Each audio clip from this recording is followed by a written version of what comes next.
ఈ విచారణకు సంబంధించి టీపీసీసీ చీఫ్ మహేష్ కుమార్ గౌడ్ కూడా కీలకమైన వ్యాఖ్యలు చేశారు. ఆయన ఏమన్నారో ఒకసారి చూద్దాం. బీఆర్ఎస్ నేతలు హీరోయిన్ల ఫోన్లు కూడా ట్యాప్ చేశారంటూ ఆయన మండిపడ్డారు. తప్పు చేశారు కనుకే లొట్టపీసు కేసులు అంటున్నారు. ఇది రాజకీయ వేధింపులు కానే కాదన్నారు. వేధింపులకు పాల్పడాలనుకుంటే 2 నిమిషాలు చాలన్నారు. అధికారంలోకి వచ్చిన 3 రోజుల్లోనే జైలుకు తరలించే వాళ్ళమని చెప్పారు. కేసులో ఎంతటి వారున్నా తప్పించుకోలేరన్నారు టీపీసీసీ చీఫ్. కేటీఆర్కి లొట్టపీసు తప్పితే ఏం తెలుస్తుంది? టెలిగ్రాఫిక్ యాక్ట్ చదువుకుంటే ఆ కేసులో ఉన్నటువంటి పస ఏంటో అర్థమవుతుంది. 2004లో గెలిచారు. 2018 గెలవడానికి ఫోన్ ట్యాపింగ్ని పరికరంగా వాడుకున్నారు కేసీఆర్ గారు.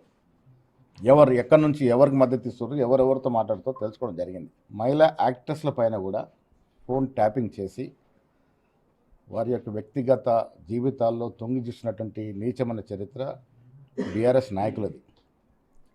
ఇలాది కేటీఆర్ గారు లొట్టపీస్ కేసు అన్నా, కేసులో దమ్ము లేదన్నా, తప్పు చేశాం కాబట్టి ఈ రకంగా మాట్లాడుకున్నా ఇది మాత్రం నేరం. ఇప్పుడు మీరు చేసిన తప్పిదాలకి ఇప్పుడు ఎంక్వైరీలు జరుగుతూ ఉంటే ఇది రాజకీయ వేధింపు ఎట్లా అవుతుంది?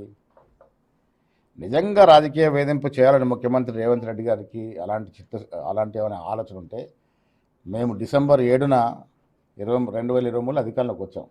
డిసెంబర్ 10 కల్లా మీ అందరు జైల్లో ఉండేవాళ్ళు కదా. ప్రజాస్వామ్యాన్ని నమ్ముకున్నాం కాబట్టి, ప్రజాస్వామ్యబద్ధంగా ఎంక్వైరీ జరగాలి కాబట్టి, చట్టరీత్యా కార్యక్రమం ఉండాలి కాబట్టి 2 సంవత్సరాలు పట్టింది ఎంక్వైరీలు జరగడానికి.